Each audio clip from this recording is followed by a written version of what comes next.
बिस्मिल्लाहिर्रहमानिर्रहीम, अस्सलाम वालेकुम।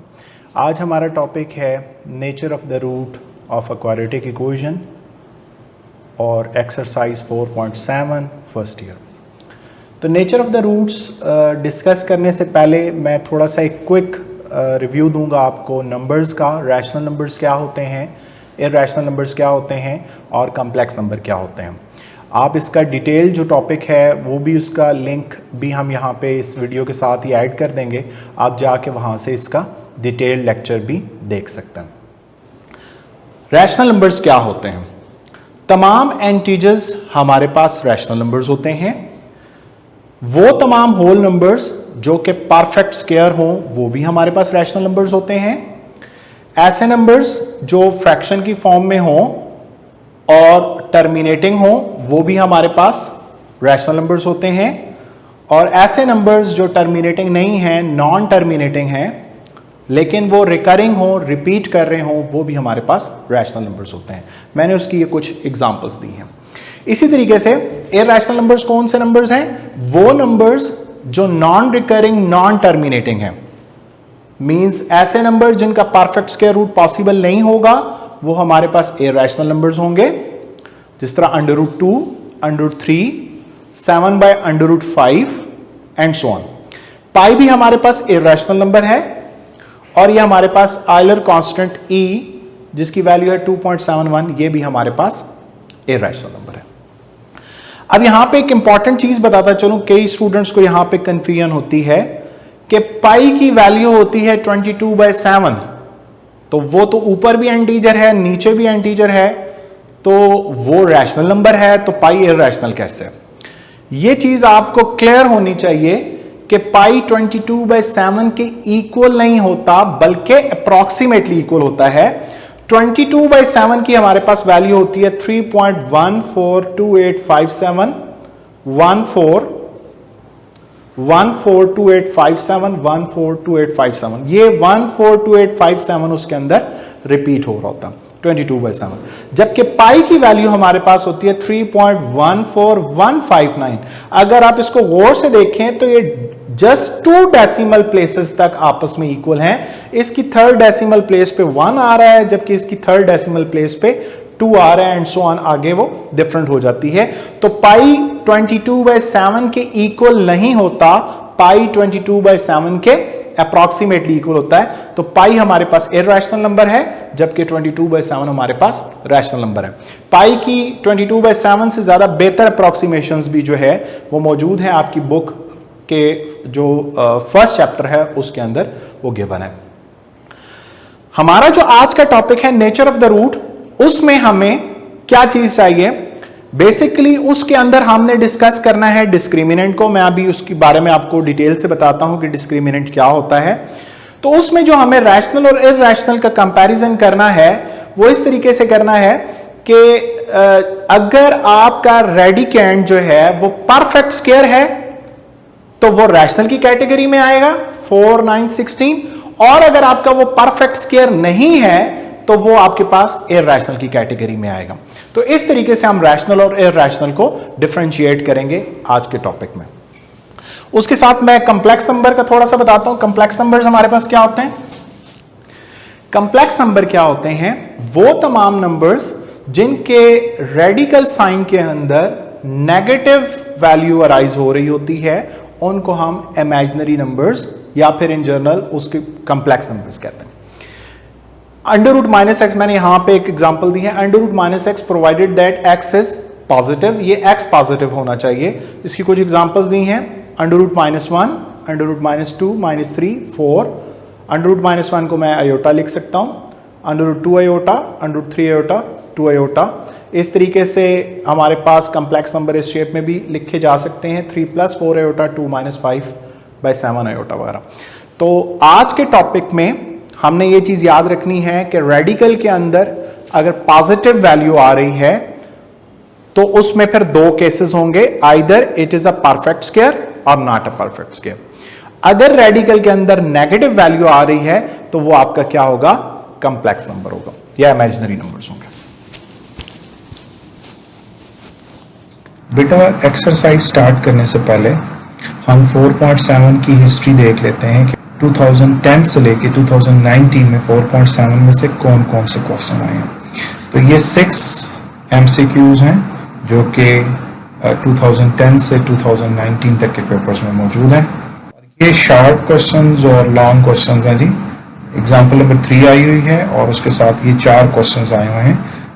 यही सेम क्वेश्चन किसी ईयर में शॉर्ट आया और किसी में लॉन्ग आया, तो आप यहां से नोट कर सकते हैं।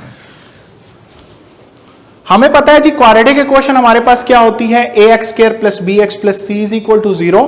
और क्वाड्रेटिक इक्वेशन को अगर क्वाड्रेटिक फार्मूला की फॉर्म में लिखा जाए तो उसके 2 रूट्स होते हैं। किसी भी क्वाड्रेटिक इक्वेशन के 2 रूट्स होते हैं। पहला रूट हमारे पास आएगा -b + b² - 4ac √2a और दूसरा रूट हमारे पास आएगा माइनस के साथ। अब इसकी जो 2 पॉसिबल वैल्यूज हैं वो डिस्क्रिमिनेट होंगी इस अंडर रूट वाले इस रेडिकल साइन के अंदर जो चीज है इसके साथ, b² - 4ac के साथ।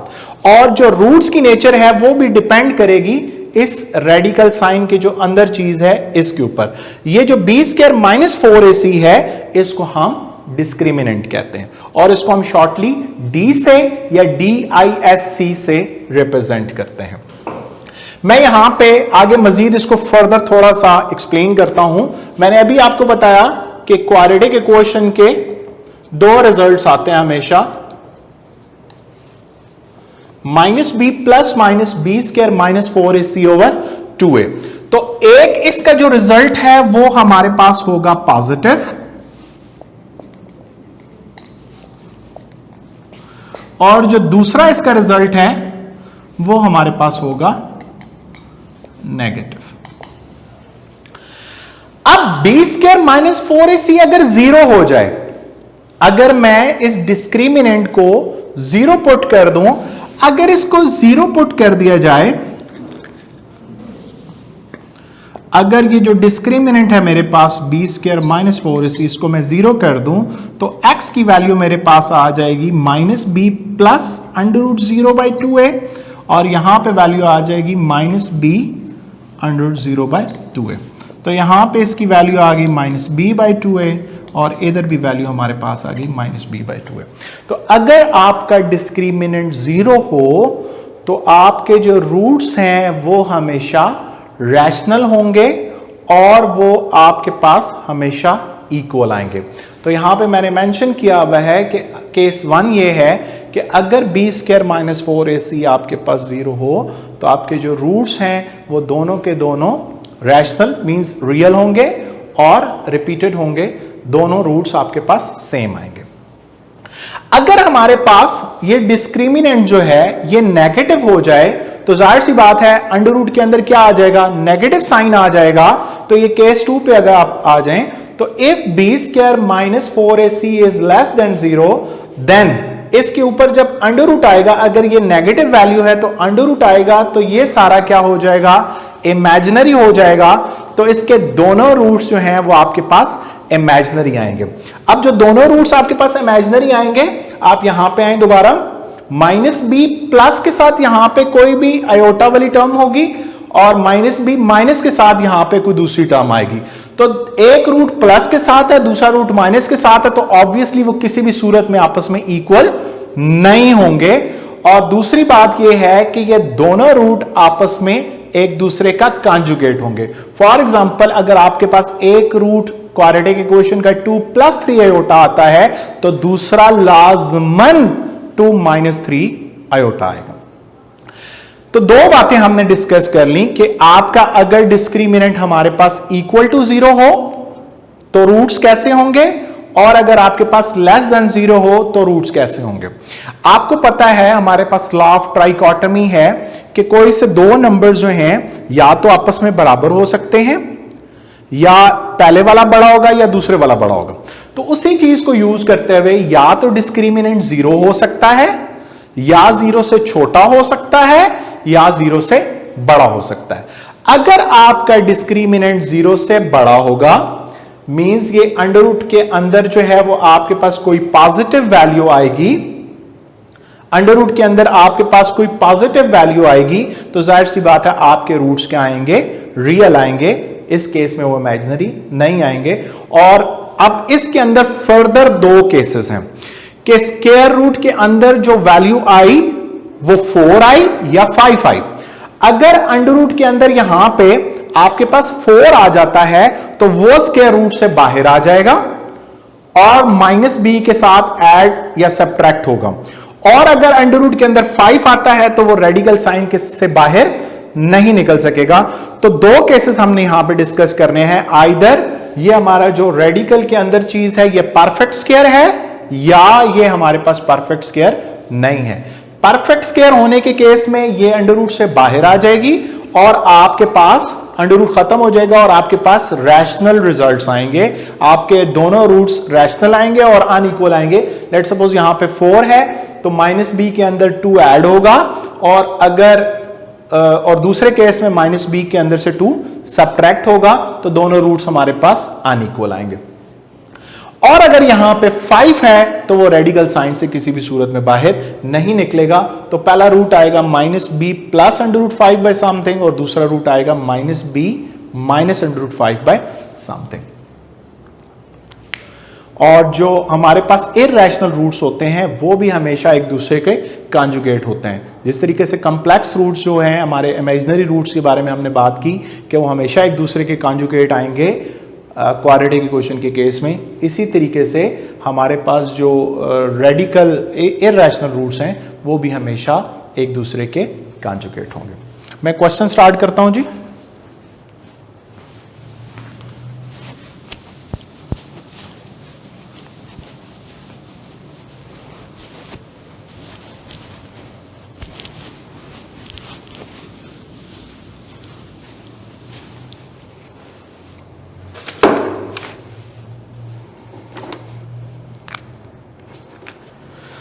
क्वेश्चन नंबर 1 का 4th पार्ट है जी हमारे पास।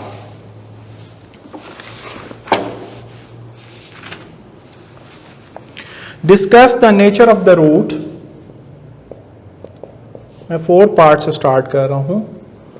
25x square minus 30x plus 9 is equal to 0।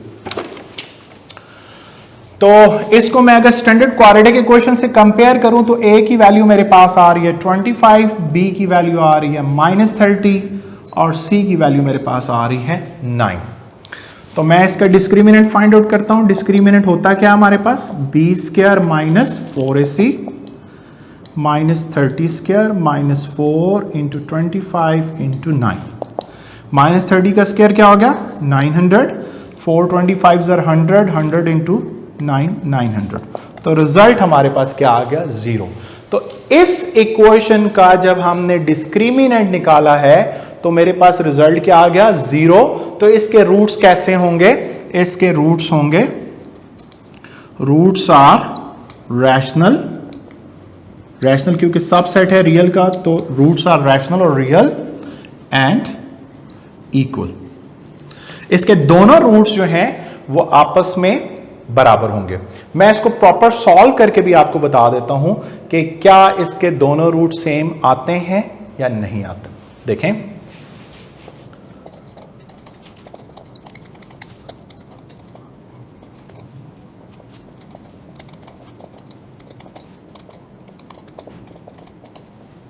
तो ये देखें मैंने इसको प्रॉपर सॉल्व कर लिया है। इसके दोनों रूट्स जो हैं वो 3/5 आ रहे हैं। तो जब भी डिस्क्रिमिनेंट 0 होगा रूट आपके पास रैशनल होंगे और आपस में इक्वल होंगे। नाउ इसको मैं ग्राफ। बेटा क्वेश्चन को सॉल्व करने से पहले मैं आपको बताता हूं कि क्वाड्रेटिक इक्वेशन को ग्राफिकली सॉल्व करने से क्या मुराद है। देखें, अगर हमारे पास एक इक्वेशन है x square minus 5x plus 6 equal to 0, इसको अगर मैंने ग्राफिकली सॉल्व करना है तो कैसे करूँगा। आप 9th क्लास के अंदर एक आर्टिकल पढ़ के आए हैं कि दो लीनियर इक्वेशन को अगर आपने साइमल्टेनियस सोल्यूशन निकालना हो तो उसका साइमल्टेनियस सोल्यूशन ग्राफिकली कैसे निकाला जाता है। मिसाल के तौर पे आपके पास एक जो स्ट्रेट लाइन है उसकी इक्वेशन है ax plus by equal to c। दूसरी स्ट्रेट लाइन की इक्वेशन है dx plus ey is equal to f। अगर इन दोनों को साइमल्टेनियसली सॉल्व करना है तो आप पहली इक्वेशन, ये जो इक्वेशन है इसको लेट्स से मैं L1 का नाम दे देता हूँ, आप L1 को स्केच करेंगे। उसके बाद दूसरी लाइन जो है हमारे पास L2 है, आप L2 को स्केच करेंगे। इन दोनों को स्केच करने के बाद जहां पे ये एक दूसरे को इंटरसेक्ट कर रही हैं वो पॉइंट आप फाइंड आउट कर लेंगे, वो x y coordinate find out कर लेंगे, वो बेसिकली इन दो इक्वेशंस का साइमल्टेनियस सॉल्यूशन होगा। तो अब मैं आता हूं क्वाड्रेटिक इक्वेशन के ऊपर कि क्वाड्रेटिक इक्वेशन को ग्राफिकली किस तरह सॉल्व करेंगे। मैं क्या करता हूं, मैं इस इक्वेशन से दो साइमल्टेनियस इक्वेशंस बनाता हूं। लेट करता हूं इसकी लेफ्ट हैंड साइड को y x square minus 5x plus 6 और इसकी राइट हैंड साइड को भी y सपोज कर लेता हूँ, y is equal to 0। Basically इस क्वाड्रेटिक इक्वेशन को सॉल्व करने का मतलब है कि आपने इन दो इक्वेशंस का साइमल्टेनियस सॉल्यूशन निकालना है। सबसे पहले मैं y इज इक्वल टू 0 वाली जो लाइन है उसको ड्रॉ करता हूँ। आपको पता है कि y इज इक्वल टू 0 तो आपका x एक्सिस होता है। ये आपके पास जो स्ट्रेट लाइन है, जो x एक्सिस जिसको आप कहते हैं, इसकी इक्वेशन होती है y इज इक्वल टू 0। इस पूरी लाइन के ऊपर y की वैल्यू 0 होती है जबकि x की वैल्यू आर्बिट्ररी होती है। अब दूसरी जो हमारे पास ये इक्वेशन है x square minus 5x plus 6, ये क्वाड्रेटिक फंक्शन है, इसको हम ड्रॉ करते हैं। इसको जब हम ड्रॉ करेंगे तो इसकी कुछ इस तरह की कर्व आएगी, ये इस तरह की कर्व आएगी। अब इन दो इक्वेशन का साइमल्टेनियस सॉल्यूशन क्या होगा, ये y is equal to 0 curve है और ये वाली जो है y is equal to x square minus 5x plus 6 curve है। अगर आपने इन दोनों का साइमल्टेनियस सॉल्यूशन निकालना है तो आपको वो पॉइंट ढूंढने होंगे जहां पे ये दोनों लाइंस एक दूसरे को इंटरसेक्ट कर रही हैं। तो बेसिकली ये दो लाइंस एक दूसरे को इन दो पॉइंट्स पे इंटरसेक्ट कर रही हैं, एक पॉइंट 2 होगा और एक पॉइंट 3 होगा। तो इसका मतलब ये है कि इस इक्वेशन का जो सोल्यूशन है वो 2, 3 होगा। इसका मतलब ये हुआ कि अगर आपने क्वाड्रेटिक इक्वेशन का सॉल्यूशन फाइंड आउट करना है तो बेसिकली आपको इस क्वाड्रेटिक फंक्शन का जो कर्व आपके पास आ रही है उसका आपने इंटरसेक्शन देखना है एक्स एक्सिस के साथ। एक्स एक्सिस के साथ जहां पे वो कट कर रही होगी वो बेसिकली इस क्वाड्रेटिक इक्वेशन का सॉल्यूशन होगा।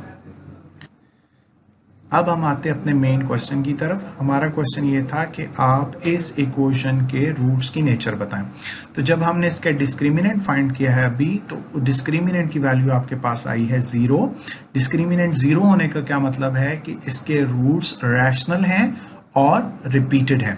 तो आप देख रहे हैं कि ये हमारे पास एक्स एक्सिस को सिर्फ 0.6 के ऊपर कट कर रहा है। हालांकि क्वाड्रेटिक इक्वेशन के दो रूट्स होते हैं, इसको दो जगह इंटरसेक्ट करना चाहिए था, लेकिन क्योंकि वो रिपीटेड है तो ये हमारे पास सिर्फ एक जगह के ऊपर ही इसकी एक्स एक्सिस के साथ इंटरसेक्शन आ रही है। इट मीन्स इसका एक ही सोल्यूशन है। क्वेश्चन नंबर 1 का सेकेंड पार्ट कर रहा हूं जी। Discuss the nature of the root of the equation x square minus 5x plus 6 is equal to 0. Now यहाँ पे अगर इसको मैं स्टैंडर्ड क्वाड्रेटिक इक्वेशन के साथ कंपेयर करूँ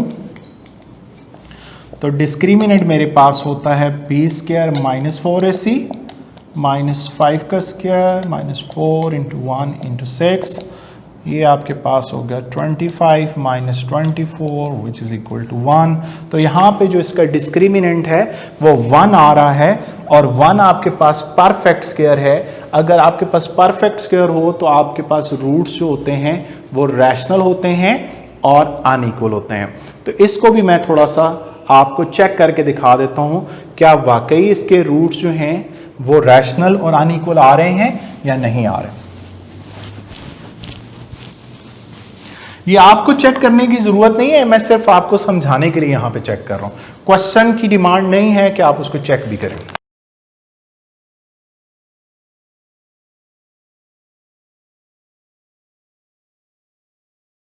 देखें इसके दोनों रूट्स जो हैं वो हमारे पास रैशनल आ रहे हैं और वो अनइक्वल हैं। अब इसका आप ग्राफ देखें। अब इस इक्वेशन को हम ग्राफिकली सॉल्व करते हैं। जब हमने इसका डिस्क्रिमिनेंट फाइंड आउट किया था तो इसका डिस्क्रिमिनेंट हमारे पास आया था 1 which is a perfect square, जिसका मतलब है इसके रूट रैशनल होंगे और अनइक्वल होंगे। आप ग्राफ में देख सकते हैं कि ये एक्स एक्सिस को दो जगह पे ग्राफ इंटरसेक्ट कर रहा है, तो इसका एक रूट 2 आ रहा है और दूसरा रूट इसका 3 आ रहा है। नेक्स्ट मैं कर रहा हूं जी example number 1, X square plus 2x plus 3 is equal to 0। हमने इसकी नेचर बतानी है कि इसकी नेचर क्या आएगी, तो इसको स्टैंडर्ड क्वाड्रेटिक इक्वेशन के साथ आप कंपेयर कर लें। तो डिस्क्रिमिनेंट आपके पास बराबर होता है B square minus 4ac two 1 into 3 which is equal to 4 minus 12 which is equal to under root minus 8। तो अब आपका जो डिस्क्रिमिनेंट आया है वो -8 आया है। जब ये रेडिकल साइन के अंदर जाएगा तो जाहिर सी बात है आपके पास इमेजिनरी रूट्स आएंगे। तो रूट्स आपके कैसे होंगे जी, इमेजिनरी होंगे एंड अनइक्वल होंगे। इसको मैं ग्राफ के साथ भी आपको अभी एक्सप्लेन कर रहा हूं। अब इस इक्वेशन को हम ग्राफिकली सॉल्व करते हैं। जैसे कि आपने अभी देखा कि इसका डिस्क्रिमिनेंट हमारे पास आया है -8। डिस्क्रिमिनेंट -8 का मतलब है कि इसके रूट्स इमेजिनरी होंगे और अनइक्वल होंगे। अगर आप इसके ग्राफ को ऑब्जर्व करें तो ये इसका जो ग्राफ है वो एक्स एक्सिस को कट नहीं कर रहा। इसका मतलब है कि इस क्वाड्रेटिक फंक्शन के, इस क्वाड्रेटिक इक्वेशन का कोई भी रियल रूट नहीं है। अगर वो एक्स एक्सिस को कट कर रहा होता तो उसका रियल रूट होता। अब इसका कोई भी रियल रूट नहीं है, तो क्योंकि ये क्वाड्रेटिक इक्वेशन है तो इसके दो रूट्स होने हैं। अगर इसका रियल रूट कोई नहीं है तो इसका मतलब है इसके दोनों रूट्स जो हैं वो हमारे पास इमेजिनरी होंगे। नेक्स्ट हम क्वेश्चन नंबर 1 का थर्ड पार्ट देखते हैं। हमारे पास क्वेश्चन है 2x square minus 5x plus 1 is equal to 0। इसको स्टैंडर्ड क्वाड्रेटिक इक्वेशन के साथ कंपेयर करता हूं। a की वैल्यू 2, b की वैल्यू -5, c की वैल्यू 1। तो डिस्क्रिमिनेंट हमारे पास होता है b square minus 4ac minus 5 का स्क्वायर 2 इंटू 1, तो ये हो गया 25 माइनस 4 2 8, रिजल्ट आ गया 17। तो हमारा जो डिस्क्रिमिनेंट है वो यहाँ पे 17 आया है। 17 पॉजिटिव वैल्यू है, इसका मतलब है हमारे रूट्स रियल होंगे। अब रियल के आगे देखें कि रैशनल होंगे कि इरैशनल होंगे। 17 क्या हमारे पास परफेक्ट स्क्वायर है? क्या ये स्क्वायर रूट से बाहर निकल सकता है? नहीं। तो ये रूट्स हमारे क्या होंगे? इरैशनल होंगे और अनइक्वल होंगे। Irrational and unequal. ये तो था जी क्वेश्चन नंबर 1। हमने उसके कुछ पार्ट्स किए और nature of the root discuss की। आज के लिए इतना ही काफ़ी है। इंशाल्लाह नेक्स्ट लेक्चर में हम क्वेश्चन नंबर 2 से ऑनवर्ड क्वेश्चन नंबर 8 तक क्वेश्चन करेंगे। उस वक्त के लिए अल्लाह हाफिज़। Thank you so much.